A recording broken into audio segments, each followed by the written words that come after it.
ओम शांति। आज हम पढ़ेंगे 23/10/1970 की अव्यक्त महावाक्य। महारथी बनने का पुरुषार्थ। रूहानी ड्रिल आती है। ड्रिल में क्या करना होता है? ड्रिल अर्थात शरीर को जहाँ चाहे वहाँ मोड़ सके। रूहानी ड्रिल अर्थात रूह को जहाँ चाहे जैसे चाहे जब वहाँ स्थित कर सके, अर्थात अपनी स्थिति जैसे जैसे वैसे बना सके। इसको कहते हैं रूहानी ड्रिल। जैसे सेना का मार्शल व ड्रिल मास्टर जैसे इशारे देते हैं वैसे ही करते हैं। स्वयं ही मास्टर व मार्शल बन जहाँ अपने को स्थित करना चाहो वहाँ कर सके, ऐसे अपने आप को ड्रिल मास्टर बने। ऐसे तो नहीं कि मास्टर कहे हेड्स डाउन और स्टूडेंट्स हेड्स अप करे, मार्शल कहे राइट तो सेना करे लेफ्ट। ऐसे सैनिकों व स्टूडेंट्स को क्या किया जाता है? डिसमिस। तो यहाँ भी स्वयं ही डिसमिस हो ही जाते हैं अपने अधिकार से। प्रैक्टिस ऐसी होनी चाहिए जो 1 सेकंड में अपनी स्थिति को जहाँ जहाँ वहाँ टिका सको, क्योंकि अब युद्ध स्थल पर हो। युद्ध स्थल पर सेना अगर 1 सेकंड में डायरेक्शन को अमल ना ले आए तो उनको क्या कहा जाएगा? इस रूहानी युद्ध पर भी स्थिति को स्थित करने में समय लगाते हो तो ऐसे सैनिकों को क्या कहें? आज बाप दादा पुरुषार्थी महारथी बच्चे को देख रहे हैं। अपने को जो महारथी समझते हो वो हाथ उठाओ। जो महारथी नहीं वह अपने को क्या समझते हो? अपने को घोड़सवार समझते हो वह हाथ उठावे। जिन्होंने महारथी में हाथ नहीं उठाया उन्हों से बाप दादा ने एक प्रश्न पूछ रहे हैं। अपने को बाप दादा का वारिस समझते हो? अपने को घोड़सवार समझते हो वह अपने को वारिस समझते हो? वारिस का पूर्ण अधिकार लेना है व नहीं? जब लक्ष्य पूरा वर्षा लेने का है तो घोड़सवार क्यों? अगर घोड़सवार है तो मालूम है नंबर क्या आएगा? सेकंड ग्रेड वाले कहाँ जाएंगे इतनी परवरिश लेने, बाद भी सेकंड ग्रेड? अगर बहुत समय के सेकंड ग्रेड बन पुरुषार्थी रहा तो वर्षा भी बहुत समय ग्रेड सेकंड ग्रेड मिलेगा। बाकी थोड़ा समय फर्स्ट क्लास में अनुभव करेंगे। सर्वशक्तिवान बाप के बच्चे कहलाने वाले और व्यक्त अव्यक्त द्वारा पालना लेने वाले फिर सेकंड ग्रेड, ऐसे मुख से कहना भी शोभता नहीं है। यह तो आज से अपने को सर्वशक्तिवान के बच्चे न कहलाओ। बाप दादा ऐसे पुरुषार्थियों को बच्चों को ना कहकर क्या कहते हैं मालूम है? बच्चे नहीं कच्चे हैं। अभी तक भी ऐसा पुरुषार्थ करना बच्चों के समान लायक नहीं दिखाई पड़ता। इसलिए फिर भी बाप दादा कहते कि बीती सो बीती करो। अब से अपने को बदलो। महारथी बनने सिर्फ 2 शब्द याद रखो। कौन कौन सी? एक तो अपने को सदैव साथी के साथ रखो। साथी और सारथी वह है महारथी। पुरुषार्थ में कमजोरी के 2 कारण हैं। बाप के स्नेही बने हो लेकिन बाप को साथी नहीं बनाया। अगर बाप दादा को सदैव साथी बनाओ तो जहाँ बाप दादा साथ है वहाँ माया दूर से ही मूर्छित हो जाती है। बाप दादा को अल्प समय के लिए साथी बनाते हैं, इसीलिए शक्ति की इतनी प्राप्ति नहीं होती। सदैव बाप दादा साथ हो तो सदैव बाप दादा से मिलन बनाने में मगन हो, और जो मगन होता है उसकी लगन और कोई तरफ लग ना सके। शुरू शुरू में बाप के बच्चों को क्या वायदा हुआ? तुम ही से खाऊं, तुम ही से बैठूं, तुम ही से रूह को रिझाऊं। यह अपना वायदा भूल जाते हो।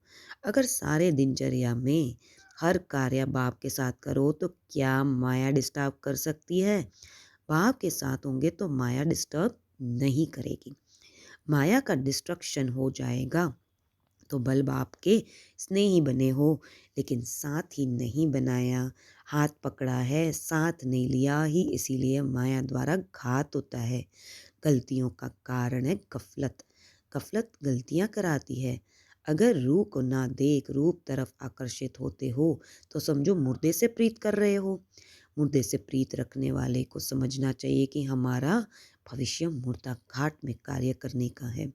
जिस समय ऐसा संकल्प भी आए कि मुर्दे घाट का पार्ट समझो, सभी को कहते हो ना, एम एंड ऑब्जेक्ट को सामने रखो। जो भी कार्य करते हो, जो भी संकल्प करते हो, उसके लिए भी लक्ष्य और प्राप्ति अर्थात एम ऑब्जेक्ट सामने रखो। सर्वशक्तिवान बाप वरदाता से अपना कल्प कल्प इसी पाठ का वर्षा लेने आए हो। मुर्दे को सुरजित करने वाले मुर्दा घाट में पाट नूनने लिए आए हो। अपने से पूछो, जो भी बच्चे अपनी गलतियों को एक बार बाप के सामने रखता है, उनको यह समझना चाहिए कि बाप के आगे अपनी कमियों को रखने के बाद अगर दोबारा कर लियो तो क्षमा के सागर के साथ 100 गुना सजा के बचने लिए सदैव बाप दादा को सामने रखो। हर कदम बाप दादा को फॉलो करते चलना, हर संकल्प को, हर कार्य को अव्यक्त बल से, अव्यक्त रूप से वेरीफाई कराओ। जैसे साकार के साथ होता है, वेरीफाई कराने बाद प्रैक्टिकल में आते, वैसे बाप दादा को अव्यक्त रूप से सदैव सन्मुख व साथ रखने से हर संकल्प व हर कार्य वेरीफाई कराकर फिर करने से कोई भी व्यर्थ विकर्मन नहीं होगा। कोई द्वारा भी कोई बात सुनते हो तो बात का साज में न जाकर राज को जानो। राज को छोड़ साज को सुनने से नाजुकपन आता है। कभी भी नहीं सोचो कि फलाना ऐसे कहता है तब ऐसा होता है, लेकिन जो करता सो पाता है।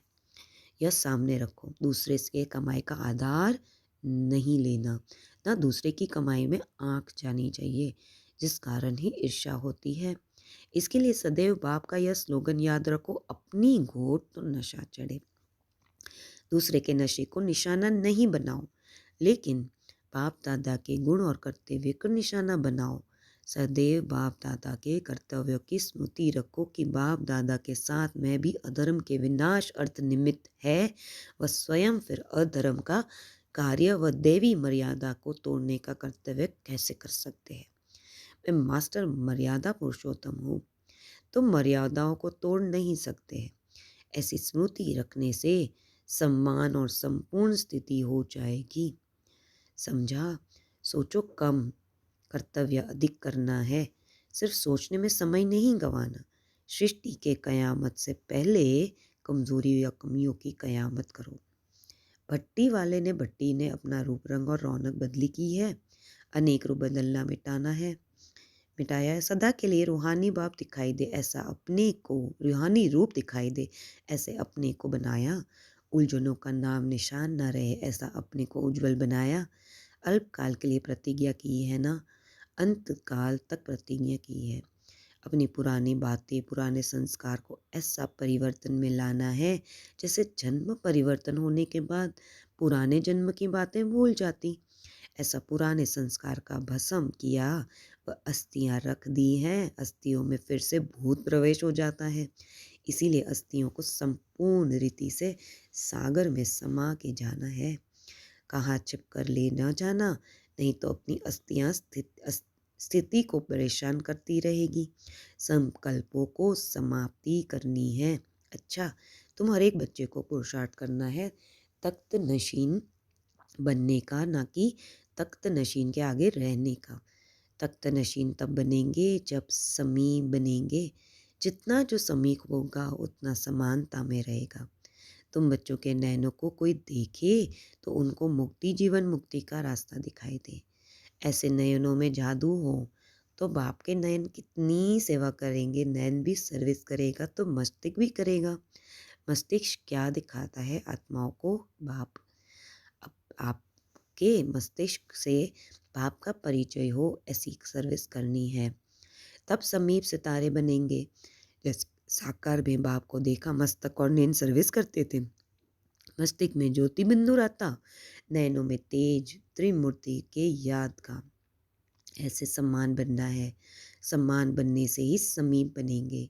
जब आप स्वयं ऐसी स्थिति में रहेंगे तो माया क्या करेगी? माया स्वयं खत्म हो जाएगी। तुम बच्चों को रेगुलर बनना है। बाप दादा रेगुलर किसको कहते हैं? रेगुलर उनको कहा जाता है जो सुबह से रात तक जो कर्तव्य करता है वह श्रीमत के प्रमाण करता है। अब में सब में रेगुलर, संकल्प में, वाणी में, कर्म में, चलने में, सोने में, सब में रेगुलर। रेगुलर चीज़ अच्छी होती है। जितना जो रेगुलर होता है उतना दूसरों की सर्विस ठीक कर सकता है। सर्विसेबल अर्थात एक संकल्प भी सर्विस के सिवाय न जाए। ऐसे सर्विसेबल और कोई सबूत बना सकते हैं। सर्विस केवल मुख की नहीं, लेकिन सर्व कर्मेंद्रियों की सर्विस करने में तत्पर हो। जैसे मुख बिजी होता है वैसे मस्तिष्क नयन सर्विस में बिजी हो। सर्व प्रकार की सर्विस कर सर्विस का सबूत निकालना है। एक प्रकार की सर्विस से सबूत नहीं निकलता। सिर्फ सराहना करते हैं। चाहिए सबूत तो सबूत देना लिए सर्व प्रकार की सर्विस में सदा तत्पर रहना। सर्विसेबल जितना होगा वैसे आप सम्मान बनाएगा, फिर बाप सम्मान बनाएगा। अच्छा, आज बाबा ने इस मुरली में बहुत सुंदर पॉइंट्स बताई कि रूहानी ड्रिल करनी है, जहाँ हम जैसे चाहे वैसे अपने रूह को जहाँ स्थित करना चाहे वैसे स्थिति बना सकें। फिर बाबा कह रहे हैं महारथी बनने के लिए बच्चे ने महारथी बनना है, मतलब बाबा कह रहे हैं कि वही बच्चे जो हर संकल्प इस रूहानी युद्ध पर हमेशा कहते हैं ना डायरेक्शन में अमल को लेके आए, यही होते हैं। फिर बाबा ने हमें इसमें बताया कि अपने को दो बातें महारथी बनने की है कि सदैव साथी और सारथी। और बाबा कह रहे पुरुषार्थ में यही कमी है कि बाबा कहते स्नेही बन गए लेकिन बाबा को सदैव साथ नहीं रखते। इतनी सदैव साथ रहे कि मगन हो जाए, है ना, खाए पिए, रूह को साथ उसी के साथ रखे। बाबा कह रहे हैं अगर हम रूह को देखेंगे तो समझो कि क्या है मुर्दा घाट में कार्य करने वाले, है ना। तो बाबा कह रहे हैं कि अपने को जो भी कार्य करते हो तो उसमें क्या रखना है, एम ऑब्जेक्ट सामने रखना है। और बाबा कह रहे हैं कि मुर्दे को सुरजित करने वाले, है ना, वो कहाँ आए हैं, मुर्दा घाट में पार्ट ढूंढने लिए आए हैं। अपने से पूछो क्या ये हम कर रहे हैं, सुरजित कर रहे हैं कि मुर्दे को उनकी सेवा कर रहे हैं। फिर बाबा कह रहे हैं अव्यक्त हर संकल्प और हर कार्य को अव्यक्त बल से अव्यक्त रूप से वेरीफाई कराओ। फिर बाबा कह रहे ये वेरिफिकेशन करनी है। फिर बाबा कह रहे कि कोई भी बात सुनते हैं ना तो राज को समझ जाए, सांस को नहीं। क्यों, सांस समझेंगे तो नाजुकपना आएगा। फिर है कि इसलिए बाबा को याद रखो कि अपने को तो नशा चढ़े, यानी नशे अपने से ही नशा चढ़ाओ कि बाबा ने मुझे क्या प्राप्तियां दी, है ना।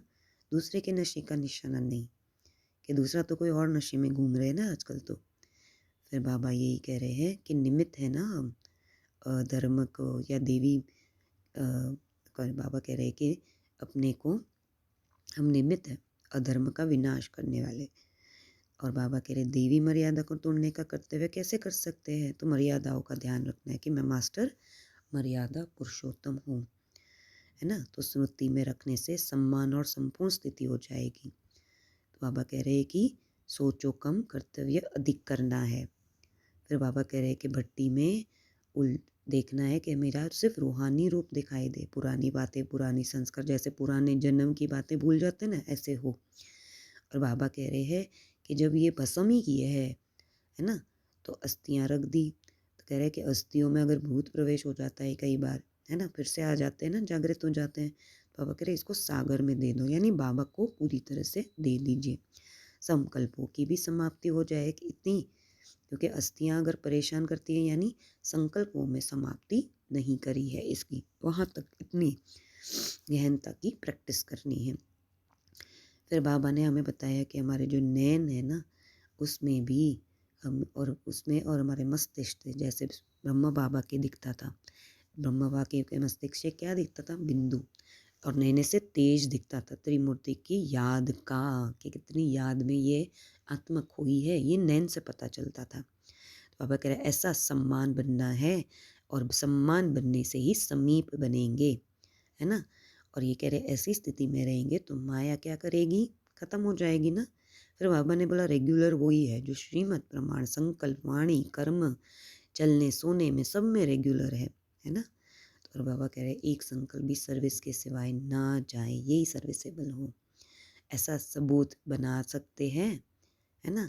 तो बाबा कह रहे मुख्य की भी केवल सर्विस, मुख्य केवल मुख्य की ही नहीं लेकिन सर्व कर्मेंद्रिय सर्विस के लिए तत्पर हो, मस्तिष्क नैन सर्विस में बिजी हो, है ना। बाबा ने आज एक्सप्लेनेशन बहुत सुंदर दिया है। सर्विसेबल जितना होगा वैसे आप सम्मान, यानी ब्रह्म बाप सम्मान और फिर बाप सम्मान। अच्छा, ओम शांति।